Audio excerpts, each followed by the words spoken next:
ধানমন্ডি ৩২ শুধু যে সেই ২.৫ লক্ষ বীরাঙ্গনার বাসা তা কিন্তু নয়।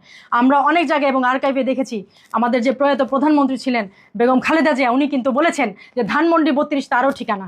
তিনিও কিন্তু এখানে আশ্রয় নিয়েছিলেন এবং তার জন্য যৌক্তিক যে কথা, তার বাবা হিসেবে প্রধানমন্ত্রী তখনকার বঙ্গবন্ধু শেখ মুজিবুর রহমান, উনিও কিন্তু তার পিতা হিসেবে তার একটা বিচার করে দিয়েছেন। এগুলি ওনার নিজের মুখের কথা। এবং আমাদের যে এরশাদ সরকার ছিলেন, তিনিও কিন্তু বঙ্গবন্ধু শেখ মুজিবুর রহমানকে স্মরণ করতেন। এবং তারেক জিয়া সাহেব, তিনি কিন্তু তার যে প্রথম সরকার পরিচালনা করেছিলেন, বঙ্গবন্ধুর নাম কিন্তু উনি নিয়েই কিন্তু সংসদ শুরু করেছিলেন। তো কাকে আপনারা অস্বীকার করবেন? যেখানে তারেক জিয়া আজকের এই আপনাদের এত চাপের মুখে বঙ্গবন্ধুর নাম বলেছে, তারপরে আপনারা চিন্তা করে দেখেন যে পারবেন কিনা বঙ্গবন্ধুকে আপনারা শেষ করতে। ধানমন্ডি ৩২ আপনারা ভাঙলেন, আপনাদের বিচার তো হবে আল্লাহ সুবহানাহু ওয়া তাআলার দরবারে। এবং আরেকটা কথা মনে রাখবেন, ধানমন্ডি ৩২ এটা শুধু তাদের ঠিকানা না, এটা পুরো জাতির ঠিকানা। আজ আমাদের পর্যন্ত ধানমন্ডি ৩২ ঠিকানা। মনে রাখবেন, ওটাকে ঘুরিয়ে দিলেই ফুরিয়ে যায় না। আমরা আবার সংরক্ষিত করবো ৩২কে ৩২ তালা বানাবো এবং ধানমন্ডি ৩২ মাথা উঁচু করে দাঁড়িয়ে থাকবে।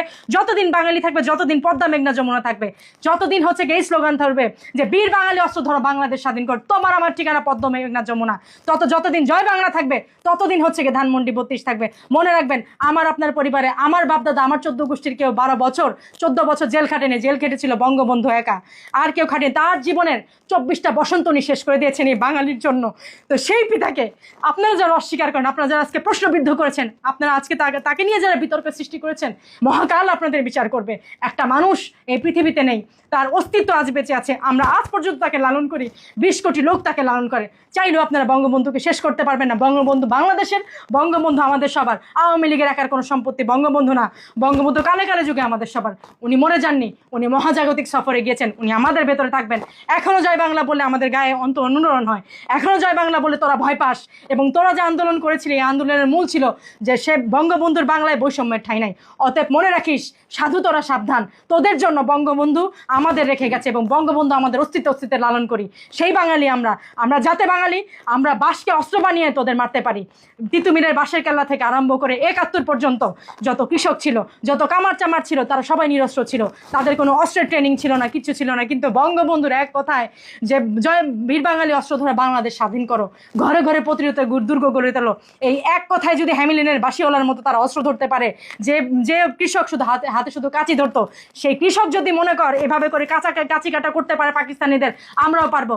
অতএব 15ই আগস্ট থাকবে, বঙ্গবন্ধু থাকবে, আওয়ামী লীগ থাকবে, তোরা কেউ কিছু করতে পারবি না। কারণ এই সব কিছু, এই 3টা জিনিস আমাদের।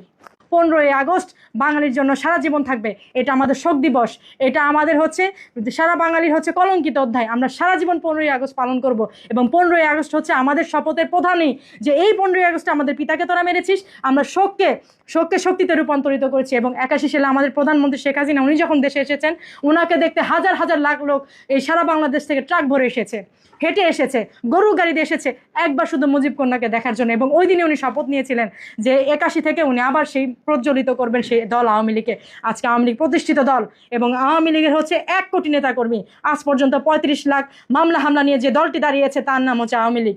অতএব তোরা ভয় পাবি না, তোরা চিন্তা করবি না, তোদের ছেড়ে দেওয়া হবে। কিন্তু এই সন্ত্রাসী হায়নারা গার্ড রেজিমেন্টে যারা ছিল, তাদের কাছ থেকে নতুন গুলি দিবে বলে বাসার সমস্ত গুলি তারা নিয়ে রেখেছিল, যার জন্য বঙ্গবন্ধুকে সেদিন তারা রক্ষা করতে পারেনি। তার বাসার যে কাজের লোক, সে তার জন্য আত্মাহুতি দিয়েছে বঙ্গবন্ধুর জন্য। তারপরও দেশের এই হায়নারা তার জন্য দেয়নি। তার যে ছোট্ট ছেলেটি রাসেলকে মার কাছে নিয়ে যাবে বলে উপরতলা দোতলায় নিয়ে রাসেলকে মেরে ফেলা হলো। যে বঙ্গবন্ধু শেখ মুজিবুর রহমানকে টানতে টানতে যখন দোতলায় নিয়ে যাওয়া হলো, তখন তারা তিনি বারবার বলছেন, তোরা কি চাস আমার কাছে, তোরা কি চাস তোদের অধিনায়ককে? তারা বলেছিল, আমাদের কোনো অধিনায়ক নাই, উই আর দ্য সেলফ। তখন ওনাকে হচ্ছে ব্রাশ ফায়ার করে মেরে ফেলা হয়েছিল। তারপর তার স্ত্রী ফজিলাতুন্নেসা যখন নিচে নামতে নামতে তাকে দেখেছিলেন, তখন উনি বললেন যে আমাকে কেন বাঁচিয়ে রেখেছো তোমরা, আমাকেও তার সাথে মেরে ফেলো। এরপর তাকে মারা হলো। ওই দিন খুকি নামের একজন, যার পেটে সন্তান ছিল, তাকে মেরে ফেলা হলো। ওই দিন ফুটফুটের যত বাড়ির লোকজন ছিল, যত ছোট ছোট বাচ্চা ছিল, সবাইকে মেরে ফেলা হলো। ওই দিন কি মানবাধিকার ধ্বংস হয়নি? ওই দিন কি জাতির কালো অধ্যায় সূচনা হয়নি?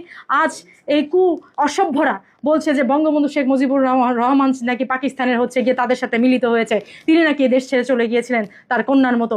এই সব কথা তোরা যারা বলিস তোদের কোনো গার্ডস নাই, তোদের কোনো লেভেল নাই, এবং তোরা এই যে প্রজন্মটাকে এই মিথ্যা ইতিহাস বলছিস, মিথ্যা ইতিহাসের অবতারণা করছিস, তোদের জন্য বলছি সত্য সবসময় সত্য এবং সত্য তোদের জন্য নির্মম। তোরা দেখবি অচিরেই প্রধানমন্ত্রী শেখ হাসিনা যখন চলে আসবে তোদের এর চাইতে নির্মম পরিস্থিতি হবে, যে বঙ্গবন্ধু শেখ মুজিবুর রহমানকে তার মাথার কাছে বসে খন্দকার মোস্তাকের মতো মির্জাফর তার মৃত্যুর পেছনে দাঁড়িয়েছিল, তোদের পেছনেও মনে করিস কেউ না কেউ কাজ করছে তোদের নির্বংশ করার জন্য। রাজাকারের দলেরা, হায়না পাঠার দল, তাদের জন্য বলছি যে বঙ্গবন্ধু শেখ মুজিবুর রহমান ওনার যে অবদান এই বাংলাদেশের প্রতি, সেটা একটুখানি অল্প একটু আমার যতটুকু মনে পড়ে অতটুকুই আপনাদের বলছি।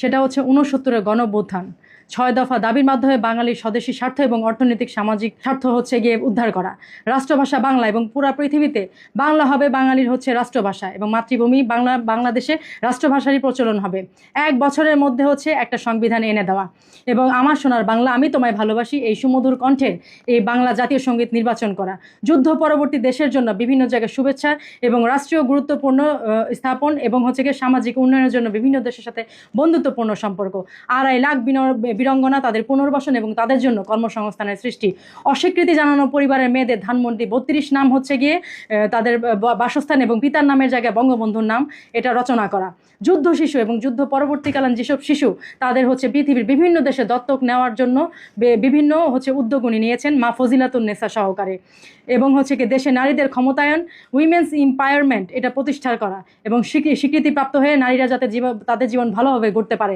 দেশের কূটনৈতিক এবং পররাষ্ট্র নীতির মাধ্যমে সাহায্য সহযোগিতা এবং সমৃদ্ধি দেশে আনয়ন করা, অর্থনৈতিকভাবে যাতে সহযোগিতা করতে পারে। এছাড়াও এই দেশে গিয়ে মানুষের ক্ষুধা দারিদ্রতা এগুলি যাতে মানুষকে ছুতে না পারে সেই জন্য বিভিন্ন রকম কর্মযজ্ঞ করা। এরপরেও কি আপনারা বলবেন বঙ্গবন্ধু শেখ মুজিবুর রহমান একটা ধ্বংসলীলা দেশ, যে দেশ ধ্বংসের আস্তাখানা হয়ে গেছিল, সে দেশকে যে কিভাবে উঠিয়েছে? শোনেন, একটা কথা মনে রাখবেন, বঙ্গবন্ধু মানে সেদিনের খোকা থেকে পরবর্তীতে হোসেন শহীদ সরওয়ার্দী, মাওলানা আব্দুল হামিদ খান বাশারীর মতো বড় বড় নেতাদের আদলে বঙ্গবন্ধু শেখ মুজিবুর রহমান হয়ে থাকায় একটা খোকা থেকে তার এত বড় রূপান্তর।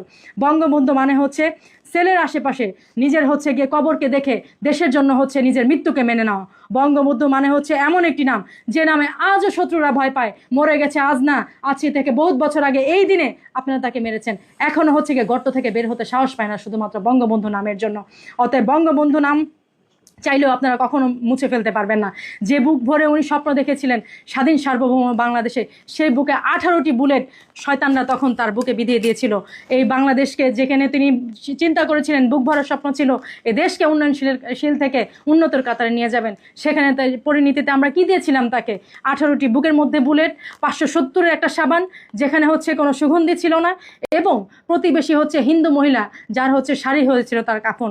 তো এই জাতির সেদিনই গিয়ে কালো অধ্যায় রূপান্তরিত হয়েছিল, সেদিনই কালো অধ্যায়ের রচনা হয়েছিল। এবং তখন বিদেশি যত পত্রিকা সব জায়গায় খালি হয়েছিল কাদো বাঙালি কাদো। ইরানের প্রেসিডেন্ট সেদিন 15ই আগস্টের জন্য বলেছিলেন, বন্ধু আমার দেওয়া কামানে তুমি যদি ঝাঁঝরা হবে আমি জানলে আমি কখনোই পারতাম না এই কামান পাঠাতে তোমার জন্য, আমার দেওয়া বন্ধুত্বের কামানে তোমাকে ঝাঁঝরা করা হলো।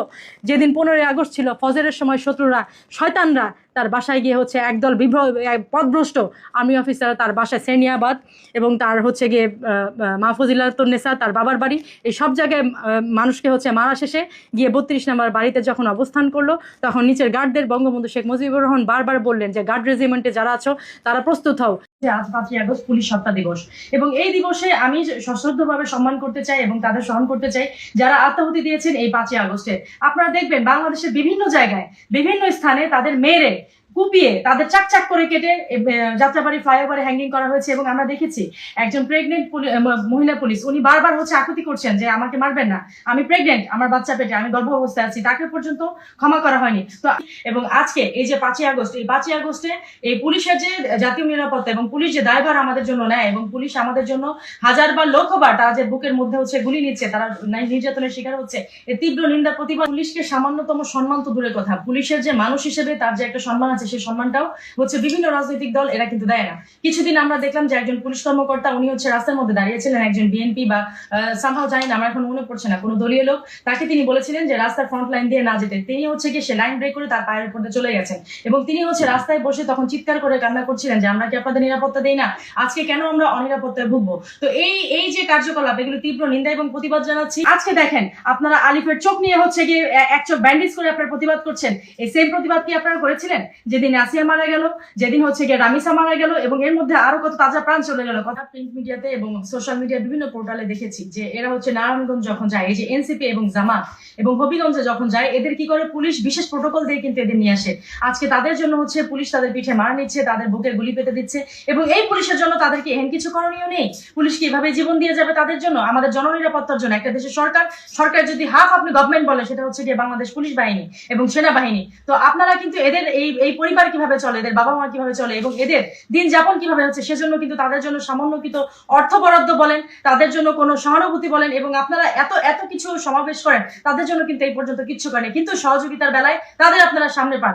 এবং পুলিশের প্রতি হচ্ছে গিয়ে যে এই একজন অন ডিউটি পুলিশের উপরে যে নির্যাতন এবং তাকে হচ্ছে হামলা করা, বাংলাদেশ দণ্ডবিধি এবং সিআরপিসি অনুযায়ী তাদের উপর যে শাস্তির বিধান, সেটা আমি সংক্ষেপে আপনাদের জানাচ্ছি।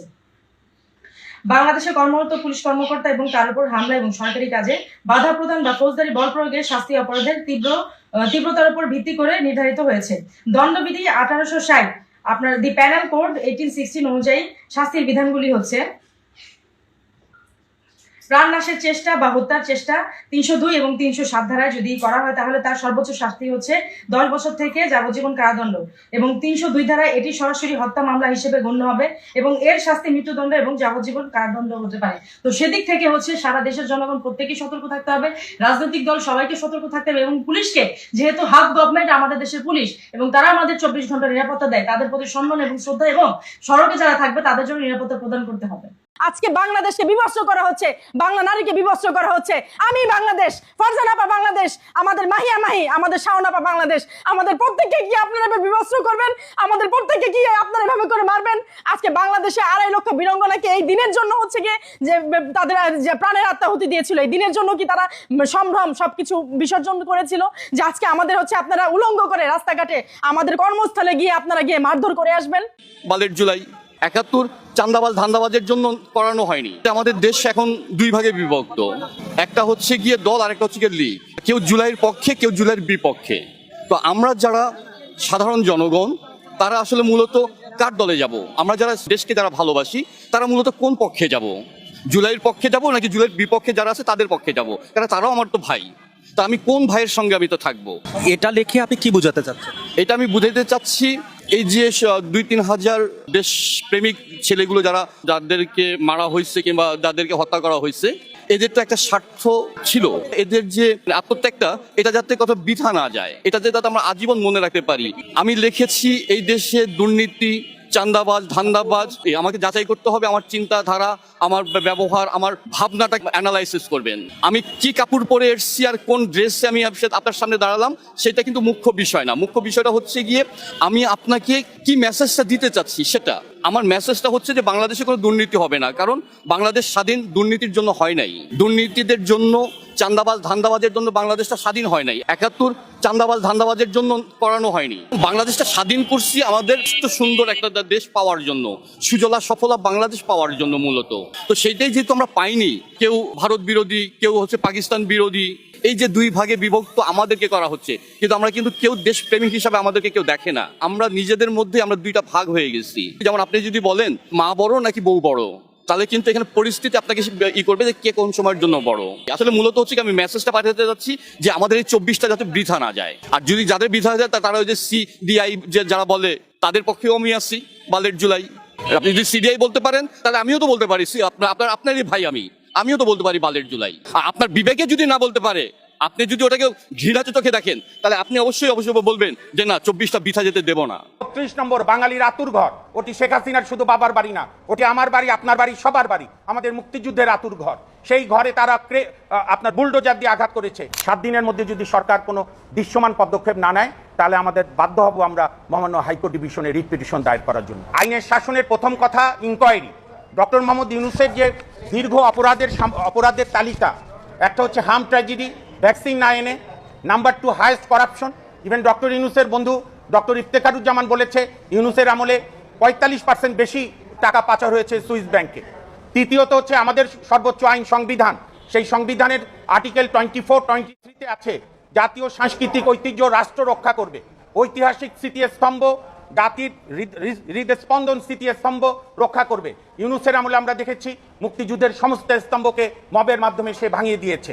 32 নম্বর বাঙালির আতুর ঘর, ওটি শেখ হাসিনার শুধু বাবার বাড়ি না, ওটি আমার বাড়ি, আপনার বাড়ি, সবার বাড়ি, আমাদের মুক্তিযুদ্ধের আতুর ঘর। সেই ঘরে তারা আপনার বুলডোজার দিয়ে আঘাত করেছে, আর্টিকেল 24 এর ভায়োলেশন। এবং ইউনূস সাহেবের বিরুদ্ধে অভিযোগের অন্ত নাই। আপনাদের কাছে দেওয়া হয়েছে মেহরবানি করে আমাদের প্যারাগ্রাফ 6 এর সিরিয়াল ধরে আমরা বলেছি ওনারা কি কি ওনার বিরুদ্ধে অভিযোগ, এবং আপনার সমস্ত বিতর্কিত লোককে নিয়োগ, নিজের ভাই ব্রাদার আত্মীয়তা, সবচেয়ে বড় যে পরিবেশটা উনি যে প্রতিষ্ঠান থেকে উনি নষ্ট করেছেন, যে রাজনৈতিক সরকার কোনো কারণে ব্যর্থ হলে বাংলাদেশের মানুষের একটা আস্থা ছিল যে কেয়ারটেকার বলেন, অন্তর্বর্তীকালীন বলেন কিংবা অস্থায়ী সরকার বলেন। 90-এর গণঅভ্যুত্থানের পর আমরা শাহাবুদ্দিন সাহেবকে দেখেছি সাফল্যের সঙ্গে সরকার পরিচালনা করেছে। পরবর্তীকালে 96 সালে দেখেছি জাস্টিস হাবিবুর রহমান শেলী সাহেব সরকার পরিচালনা করেছে। এইভাবে 2001 ইভেন 2008-এ কিন্তু ডক্টর মোহাম্মদ ইউনূস অন্য অনেক কিছু নষ্টের পাশাপাশি অ্যাডিনটেরিম বা তত্ত্বাবধায়ক বা অস্থায়ী সরকারের কনসেপ্ট নষ্ট করেছে। আমি শেষ করতে চাই শেষ ব্রিফিং দিয়ে, বাংলাদেশের যত সরকার প্রধান হয়েছে, জাতির জনক বঙ্গবন্ধু শেখ মুজিবুর রহমান, খন্দকার মোস্তাক আহমেদ, শহীদ রাষ্ট্রপতি জিয়াউর রহমান, পল্লীবন্ধু হোসেন মোহাম্মদ এরশাদ, দেশ নেত্রী বেগম খালেদা জিয়া, বঙ্গবন্ধু কন্যা শেখ হাসিনা, সবার চিফ এক্সিকিউটিভরা যে ন্যূনতম ছোটোখাটো সুবিধা নিয়েছে সেইটা মাটির এইখানে পড়ে থাকবে। আর ইউনূস সাহেবের অবৈধ সুবিধায় আকাশ ছুঁয়ে যাবে, সে কবিতার মতো নাদের আলী ছাদ চূর্ণ করে আকাশে উড়ে যাবে। এই কারণে যেহেতু মাননীয় প্রধানমন্ত্রী, বাংলাদেশের সম্মানিত প্রধানমন্ত্রী জনাব তারেক রহমান জাতির উদ্দেশ্যে প্রথম ভাষণে বলেছেন, অসাধারণ কথা বলেছেন, যে দিন শেষে আইনের শাসনই হবে আমার সরকারের শেষ কথা। আর আইনের শাসনের পূর্ব শর্ত হচ্ছে যে কোনো অভিযোগ উঠলে একটি নিরপেক্ষ ইনকোয়ারি করা। আমরা সেই ইনকোয়ারি চাই, এবং ইনকোয়ারির সময় যেন ডক্টর মোহাম্মদ ইউনূস সাহেব দেশ ছেড়ে যেতে না পারে, কারণ তার পালানোর প্রবণতা আছে, অতীতে বহুবার পালিয়ে গেছে। আমরা আপনাদের মাধ্যমে জাতির কাছে জানাতে চাই, এই 7 দিনের মধ্যে ওনার উপর রেস্ট্রিকশন ইম্পোজ না করলে আমাদের কাছে ইনস্ট্রাকশন, আমাদের সিনিয়র অ্যাডভোকেট মোহাম্মদ মহসিন রশিদ এবং ব্যারিস্টার এম আশরাফুল ইসলাম এই ড্রাফটটা চমৎকার করেছে। আমরা অলরেডি রেস্টিভি জিপি করে দিয়েছি, কুরিয়ারও চলে গেছে। 7 দিনের মধ্যে যদি সরকার কোনো দৃশ্যমান পদক্ষেপ না নেয়, তাহলে আমাদের বাধ্য হব আমরা মহামান্য হাইকোর্ট ডিভিশনে রিট পিটিশন দায়ের করার জন্য। আপনাদের অসংখ্য ধন্যবাদ। ফারজানা আপার গায়ে হাত তোলা হয়েছে, তার গালে থাপ্পড় মারা হয়েছে, এবং যে থাপ্পড় মেরেছে তার নাম আয়াস না কি যেন। আপনারা কি জুলাই যোদ্ধা নামে পথের ফকিরকে এনেও, আপনারা হচ্ছে পিকেটারকে এনেও কি আপনার জুলাই যোদ্ধাদের নারীদের নির্যাতন করাবেন? এবং ওনার কি অবদান রয়েছে? এই ছেলে সে শাহবাগে কিছুদিন আগে আওয়ামী লীগের মিছিলের পেছনে পেছনে দৌড়িয়ে সে তার জীবন ধারণ করতো। আজকে সে শাহবাগে ভিক্ষা করার মতো লোকজন এনে, কারণ আপনারা খুব ভালো করে জানেন যে রাস্তার কুকুর ছাড়া, রাস্তার হায়না ছাড়া একটা নারীর গায়ে সহজে কেউ হাত তুলতে সাহস করবে না। আর সেই জায়গায় শান্তা ফারজানা আপা, যিনি লন্ডন থেকে পড়াশোনা করে এসেছেন, যিনি নিজে বাংলাদেশে হচ্ছে গিয়ে একজন নাগরিক, এবং যিনি হচ্ছেন গিয়ে বাংলাদেশের শিক্ষিতর কাতারের মধ্যে একজন, ওনারা স্বাধীনতার পক্ষে শক্তি, ওনারা সবসময় স্বাধীনতার পক্ষে কথা বলে নেয়। আজকে বাংলাদেশকে বিভস্ত করা হচ্ছে, বাংলা নারীকে বিভস্ত করা হচ্ছে। আমি বাংলাদেশ, ফারজানা আপা বাংলাদেশ, আমাদের মাহিয়া মাহি, আমাদের শাওন আপা বাংলাদেশ। আমাদের প্রত্যেককে কি আপনারা বিভস্ত করবেন? আমাদের প্রত্যেককে কি আপনারা এভাবে করে মারবেন? আজকে বাংলাদেশে 2.5 লক্ষ বীরাঙ্গনাকে এই দিনের জন্য হচ্ছে গিয়ে যে তাদের যে প্রাণের আত্মাহুতি দিয়েছিল, এই দিনের জন্য কি তারা সম্ভ্রম সবকিছু বিসর্জন করেছিল, যে আজকে আমাদের হচ্ছে আপনারা উলঙ্গ করে রাস্তাঘাটে আমাদের কর্মস্থলে গিয়ে আপনারা গিয়ে মারধর করে আসবেন? কথা বলেন, নিষ্ঠার কথা বলেন। এবং আমি কয়েকবার শান্তা ফারজানা আপাকে খুব কাছ থেকে দেখার সৌভাগ্য আমার হয়েছে, এবং এর তীব্র নিন্দা এবং প্রতিবাদ জানাচ্ছি। আপনারা কি ভাবেন 71-এ তারামন বিবি, টেপি রানী এবং ডক্টর ফ্লোরা, ডক্টর জাহান যারা মারা গেছে, এবং ডক্টর সেলিনা পারভিন সড়ক নামে দেখবেন আপনার মগবাজের ডক্টর সেলিনা পারভিনের বাসা, এরা কি মারা গেছে? আমরা বারবার যুগে যুগে সেই সেলিনা, সেই তারামন বিবি হয়ে ফিরে এসেছি। আপনারা কি ভেবেছেন আজকে আপার গালে যেভাবে থাপ্পড় মারলেন, আজকে যদি আপা বেপর্দা হতো তাহলে আপনারা বলতেন যে সে বেপর্দা, এই জন্য তাকে মেরেছে। আজকে যদি আপা বেলাইনের কথা বলতে তাহলে বলতেন বেলাইনের কথা বলেছি। যদি আপা আজকে কোনো অন্যায় কথা নিয়ে অন্যায় প্রতিবাদ করে তাহলে আপনারা বলতে পারতেন জুলাই যোদ্ধাদের, যে কে না বলে দেশের 20 কোটি মানুষ জুলাই যোদ্ধাদের ঘৃণা করে, দেশের 20 কোটি মানুষ জুলাই যোদ্ধাদের থু দেয়, তাদের মুখ যায় বন্ধ করে আসেন, সেসব মা বোনদের মুখ যায় বন্ধ করে দিয়ে আসেন, সেটা তো পারলেন না। কেন শান্তা ফারজানা আপার গালে সে চড় মারল? এবং পুরোটা ভিডিও যদি দেখি আমরা, দেখবেন যে শান্তা ফারজানা আপাকে একা হায়নার দল ঘিরে রেখেছে। আপা বীর দর্পে শুধু তাদের সাথে যেটা ন্যায় কথা, যেটা উচিত কথা সেটা বলছে। আপা যদি একটা হাত দিয়ে তার গায়ে একটা করতো, টাচও করতো, তাহলে বলতাম যে তার বিপক্ষে আপার গালে হচ্ছে এইভাবে করে থাপ্পড় মারা যায়। আপাকে হঠাৎ করে একটা থাপ্পড় মেরে তারা সবাই চলে গেল। তাহলে কি এনসিপি কে এগুলি করে বেড়াবে? আমাদের সবাইকে ধর্ষণ করবে? এনসিপির মা বোনদেরকে ধর্ষণ করবে? এনসিপির মা বোনদের বিচার কে করবে? এবং তারা যে এগুলি করছে তাদের ঘরে মা বোন থেকে আমি চাই প্রতিবাদ শুরু হোক। এনসিপির মা বোন যারা আছেন, আপনারা কি মা বোন না? আমাদের একজনের গায়ে হাত দেওয়া মানে কি সবার গায়ে হাত দেওয়া না? আমরা কি মারা গেছি? আমরা মারা যাইনি, আমরা জীবিত আছি। মনে রাখবেন আমাদের মধ্যে সেই বীরাঙ্গনারা বসবাস করে, আমাদের মধ্যে হচ্ছে সেই তারামন বিবি, সেই ডক্টর ফ্লোরা, পারভিন, এরা বসবাস করে। আমরা যদি আপার এই যে আপার গালে যে থাপ্পড় মারা হলো, এর যদি উচিত বিচার না হয়, আমরা সারা বাংলাদেশে এখন আমরা ডাক দিব, যদি 20 কোটি জনগণ হয়, এর মধ্যে 11 কোটি নারী, 11 কোটি নারীকে 68টা জেলা থেকে বের করে নিয়ে এসে আমরা মশাল জ্বালাবো। আর পারবেন না আপনারা। আজকে আপনারা রামিসা থেকে, আসিয়া থেকে আরম্ভ করে আজকে ফারজানা আপা পর্যন্ত, কালকে আমার ঘরে এক একজনের ঘরে ঢুকে আজকে যদি অফিসের সামনে কেচিকের তালা মারা, সেখানে গিয়ে আপাকে নির্যাতন করতে পারেন, আপনারা ঘরে গিয়ে আজকে আমাদেরও নির্যাতন করবেন। এর তীব্র প্রতিবাদ, তীব্র নিন্দা জানাই। এবং এই যে তারেক জিয়া সরকার, আপনার মেয়ে জাইমা, সেও কিন্তু আজকে নিরাপদ না। আপনি দেখতে পাচ্ছেন স্যার, এই জাইমার হচ্ছে গিয়ে গায়ে কি দেয়, জাইমার কাপড়ের নিচ দিয়ে কি দেখা যায়, জাইমার হচ্ছে ওড়নার নিচে কি দেখা যায়, এগুলো নিয়ে পর্যন্ত জামাত কথা বলে, এনসিপি কথা বলে। আপনি যদি আজকে এখান থেকে বিচার করতেন, আজকে এই ফারজানা আপা পর্যন্ত এগুলি হতো না। আপনার কাছে বিনীত অনুরোধ, ফারজানা আপার জন্য হচ্ছে আমরা বিচার চাই, আমাদের শাওনের জন্য বিচার চাই, আমাদের হচ্ছে গিয়ে রামিসার জন্য বিচার চাই, আমাদের আসিয়ার জন্য বিচার চাই, এবং আজ এই পর্যন্ত আমার জন্য আমি বিচার চাই। আপনারা যদি দেখতে চান যে বিভৎস বাংলাদেশ, খুলেন আমাদের ক্যামেরার সামনে, আনেন, আমাদের রাস্তায় ফেলে মানেন, তাহলে আমরা মরে যাবো। এই প্রতিবাদ আর কেউ করবে না। আমি তীব্র নিন্দা, এবং দেশের 68 জেলার যত নারী আছে সবাইকে বলছি, আপনারা লং মার্চে আসেন, ঢাকা আসেন, এবং ফারজানা আপার এই বিচার আমরা চাই। আজকে ফারজানা আপাকে মেরেছে, কালকে আমাকে মারবে, পরশুদিন আপনাকে মারবে। আর সময় নেই ঘরে বসে থাকার। আপনারা সবাই বেরিয়ে আসুন, রাস্তায় বের হওয়ার সময় হয়ে গেছে। যেদিন গণভবনের প্রধানমন্ত্রী শেখ হাসিনার ওনার আন্ডারগার্মেন্টস নিয়ে উল্লাস করেন, সেদিনই আমাদের সবকিছু ভুলণ্ঠিত হয়েছে, সেদিনই আমাদের স্বাধীনতা হারিয়েছি, সেদিনই আমাদের ইজ্জত হারিয়েছি, সেদিনই আমাদের 71 সংগ্রাম আরম্ভ হয়েছে। এবং আজকে আগস্টের প্রথম দিন তারা এই কাজ কেন করলেন জানেন? কারণ আমরা নারীরা মিডিয়ার সামনে কথা বলি, শান্তা ফারজানা আপা কথা বলে, শাওন কথা বলে, আমি কথা বলি, আমাদের পিয়াজ জান্নাত কথা বলে, যাতে আমাদের এই নারীদের দাবিয়ে রাখা যায়। প্রথম দিন আগস্টের, আপনারা ভয়াবহ আগস্টের ভয়াবহতা আজকে থেকে দেখবেন, আজকে থেকে আবার শুরু হবে। আমি একজন সাধারণ মানুষ, আমার কোনো পোস্ট নেই, আমার কোনো পদবি নেই, আমার কিচ্ছু নেই। আমি কেন সাধারণ জনগণের জায়গা থেকে কথা বলতে পারবো না? কেন আমার টুটি চেপে ধরা হবে? কেন আমার গলা চেপে ধরা হবে? কেন আমাকে গালে থাপ্পড় মারা হবে? কি কারণে? এটা একটা গভর্নমেন্ট কান্ট্রি, 20 কোটি মানুষের জনগণের কান্ট্রি। এটা গভর্নমেন্ট কান্ট্রিতে বিএনপি থাকবে, জামাত থাকবে, এনসিপি, আপনারা সবাই যেহেতু থাকবেন, আপনাকে হজম করতে হবে প্রতিপক্ষের কথা, তা না হলে আপনি এই কান্ট্রিতে বসবাস করতে পারবেন না। উনি তো অন্যায় কিছু বলেনি, উনি জুলাই নিয়ে কটূক্তি, সেই সন্দেহে আপনি গেছেন। সন্দেহ করে তো আপনি একটা নারীর গায়ে হাত তুলতে পারেন না। এবং বাংলাদেশ দণ্ডবিধি অনুযায়ী আপনার শাস্তির ব্যাখ্যা আমি দিচ্ছি। 2002 এবং 2000 অনুযায়ী নারী নির্যাতন এবং হামলার অপরাধের জন্য কঠোর শাস্তি বিধান রয়েছে। সেটা 0.65 এবং 6.7 ধারায় অপরাধের ধরন বুঝে শাস্তিকে যাবজ্জীবন কারাদণ্ড এবং মৃত্যুদণ্ড এবং নির্দিষ্ট মেয়াদে জেল এবং অর্থদণ্ড হতে পারে। এই যে কোনো একটা দণ্ডে দণ্ডিত হতে হবে এই আয়াসকে, এই ছাপড়িকে। টোকাই আজকে গায়ে হাত তুলেছে, কালকে জাইমার গায়ে হাত তুলবে। আর যদি আপনারা বিচার করতে না পারেন, আমরা ইউনিসেফ, ওয়ার্ল্ড ওমেন রাইটস এর কাছে যাব। বিদেশ থেকে আমরা হচ্ছে গিয়ে আমাদের জন্য সহযোগিতা চাইবো। আজকে আমরা বিভৎস হচ্ছি, আজকে আমরা রাস্তাঘাটে অপমানিত হচ্ছি। আপনাদের মা বোনরা স্বীকৃতি পাচ্ছে, আপনাদের মা বোনরা ঘরে রয়েছে, তাই বলে মনে করেন না যে তারাও আজকে হচ্ছে গিয়ে নিরাপদ আছে। একটা কথা মনে রাখবেন, রিটার্ন ল বলতে একটা জিনিস আছে।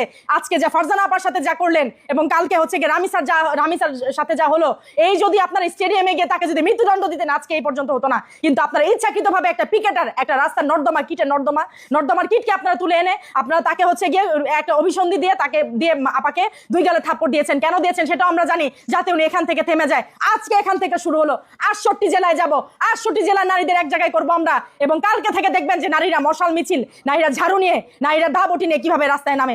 আমাদের যখন আপনারা নির্যাতিত করবেন, মানুষের যখন পিঠ যখন রাস্তায় ঠেকে যায়, দেয়ালে ঠেকে যায়, মানুষ তখন নিজের সম্ভ্রম, নিজের ইয়ের জন্য 71 দেখেছেন না, মাইন বেঁধে খোপার চুলের মধ্যে পিস্তল নিয়ে সেই টেপিরানি আর হচ্ছে ভানেসা পরিরা গিয়েছে। আমরা এখন থেকে তাই করব। কেন? যখন জুলাই করেছেন, আপনাদের জুলাইয়ের এই যে নারীরা যারা দেহের স্বাধীনতা, পোশাকের স্বাধীনতা চেয়েছে, তারা তো জুলাইতে মরিচের পানি স্প্রে, কাঁটা চামিচ, ছোট ছুরি নিয়ে বের হয়েছেন। তখন কেন বের হয়েছিলেন? তখন তো আপনাদেরকে বেইজ্জতি করে নাই। তখন শান্তা ফারজানা আপা, নতুন ধারার, ওনারা হচ্ছে মুক্তিযুদ্ধের পক্ষের শক্তি। তো শান্তা ফারজানা আপার একটু আগে আমি একটা ভিডিও ভাইরাল হতে দেখলাম, সেটা দেখে আমার অনেক কষ্ট লেগেছে, অনেক খারাপ লেগেছে। এই দেশ এখন আইএমএ জাহিলিয়াত, এবং 71-এর চাইতে কোনো অংশে 71-এ পাকিস্তানিরা হচ্ছে নারীদের যে পরিমাণ নির্যাতন করতো, যে পরিমাণ নির্যাতিত হতো নারীরা, তার চাইতে কোনো অংশ কম হচ্ছে না। সেই রামিসা, সেই আসিয়া থেকে আরম্ভ হয়েছে। এখন আজকে 2026-এর আজকে এই দিন পর্যন্ত রাত 8টার সময়, 7:30 8টার সময় যে আপনারা এই পর্যন্ত আসবেন না, তখন কেন বের হয়েছিলেন? এখন আমাদের যেহেতু নিরাপত্তা আপনারা দিতেই পারবেন না, আমরা ওই অস্ত্র নিয়ে বের হবো, দেখবো আপনারা কি করেন। কারণ আমার নিরাপত্তার জন্য আমার চিন্তা করতে হবে। আমাকে আপনি বিভৎস করবেন, আমি তাকিয়ে দেখবো, নেভার থিঙ্ক ইট। এটা কখনোই চিন্তা করবেন না। বাংলাদেশের আইনে সব জায়গায় যেহেতু আমাদের জন্য নিরাপত্তা আছে, আমরা সেই নিরাপত্তা চাই। নিরাপত্তা দিতে পারবেন না, 68 জেলার আমরা যত নারী আছি সব এক জায়গায় হবো, এবং আমাদের নিরাপত্তার জন্য আমাদের যা যা করতে হয় তাই করবো। এই জামাতের একটা ভদ্র মুখোশ পইরা রাতে যায় জিন্স টপস পরে নাইট ক্লাবে, আর দিনে আসে হলো সাদা শকুনের কাছে মুখোশ পইরা। কোনটা বউ আর কোনটা 3 নাম্বার বউ আর কোনটা 4 নাম্বার বউ বোঝার উপায় নাই। আদৌ তারা বউ না ডার্লিং না প্রেমিকা, সংসদে যে আসে আদৌ আসলে ওই মহিলাগুলাই মহিলা এমপি কিনা আমাদের কিন্তু বোধগম্য না। এরা সম্পূর্ণ দেশ বিরোধী কাজে লিপ্ত।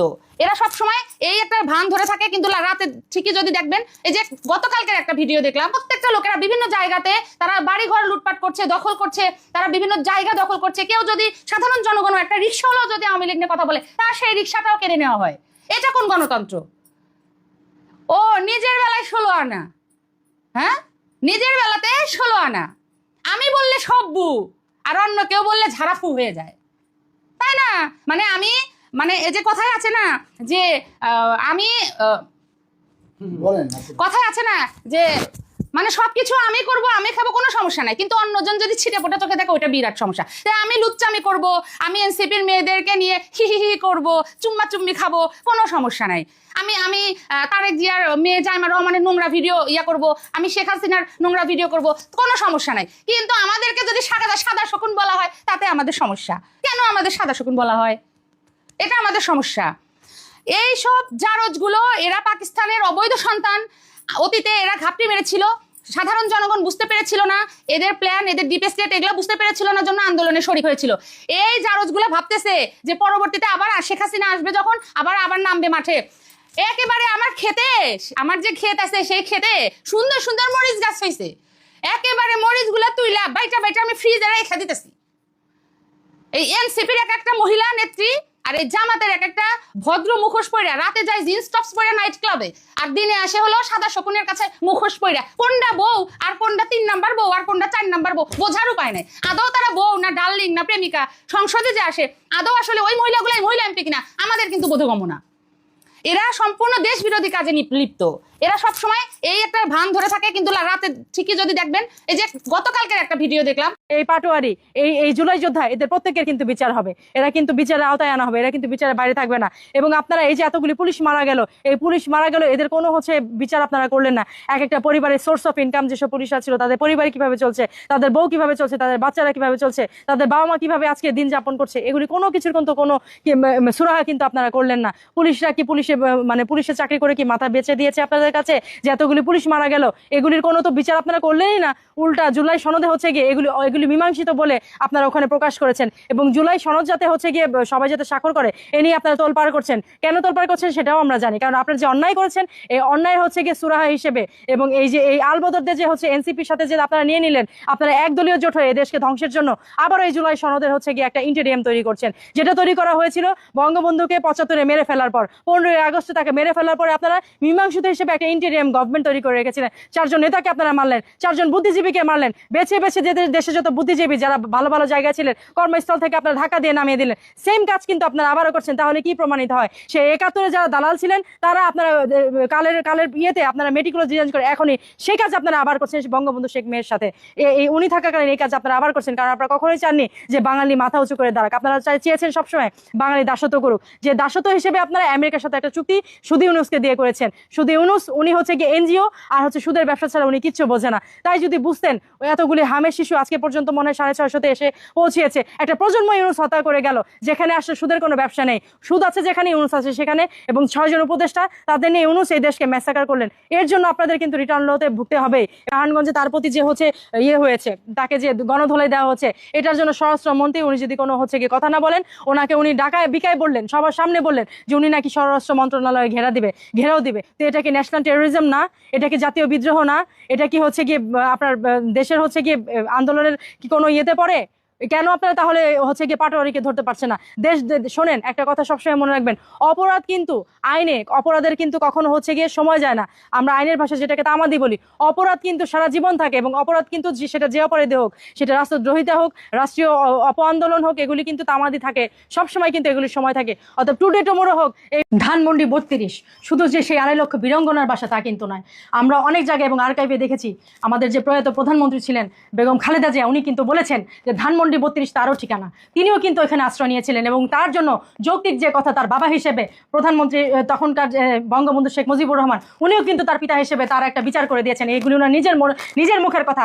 এবং আমাদের যে এরশাদ সরকার ছিলেন, তিনিও কিন্তু বঙ্গবন্ধু শেখ মুজিবুর রহমানকে স্মরণ করতেন। এবং তারেক জিয়া সাহেব, তিনি কিন্তু তার যে প্রথম সরকার পরিচালনা করেছিলেন, বঙ্গবন্ধুর নাম কিন্তু উনি নিয়েই কিন্তু সংসদ শুরু করেছিলেন। তো কাকে আপনারা অস্বীকার করবেন? যেখানে তারেক জিয়া আজকের এই আপনাদের এত চাপের মুখে বঙ্গবন্ধুর নাম বলেছে, তারপরে আপনারা চিন্তা করে দেখেন যে পারবেন কিনা বঙ্গবন্ধুকে আপনারা শেষ করতে। ধানমন্ডি 32 আপনারা ভাঙলেন, আপনাদের বিচার তো হবে আল্লাহ সুবহানাহু ওয়া তাআলার দরবারে। এবং আরেকটা কথা মনে রাখবেন, ধানমন্ডি 32 এটা শুধু তাদের ঠিকানা না, এটা পুরো জাতির ঠিকানা। আজ আমাদের পর্যন্ত ধানমন্ডি 32 ঠিকানা। মনে রাখবেন, ওটাকে ঘুরিয়ে দিলেই ফুরিয়ে যায় না।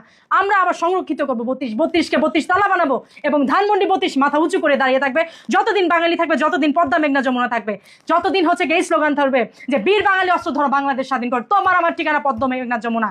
যতদিন জয় বাংলা থাকবে, ততদিন হচ্ছে ধানমন্ডি 32 থাকবে। মনে রাখবেন, আমার আপনার পরিবারে আমার বাপদাদা, আমার 14 গোষ্ঠীর কেউ 14 বছর জেল খাটেনি। জেল কেটেছিল বঙ্গবন্ধু একা, আর কেউ খাটে। তার জীবনের 24টা বসন্ত উনি শেষ করে দিয়েছেন এই বাঙালির জন্য।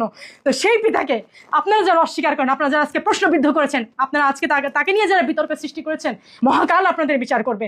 একটা মানুষ এই পৃথিবীতে নেই, তার অস্তিত্ব আজ বেঁচে আছে। আমরা আজ পর্যন্ত তাকে লালন করি, 20 কোটি লোক তাকে লালন করে। চাইলেও আপনারা বঙ্গবন্ধুকে শেষ করতে পারবেন না। বঙ্গবন্ধু বাংলাদেশের, বঙ্গবন্ধু আমাদের সবার। আওয়ামী লীগের একার কোনো সম্পত্তি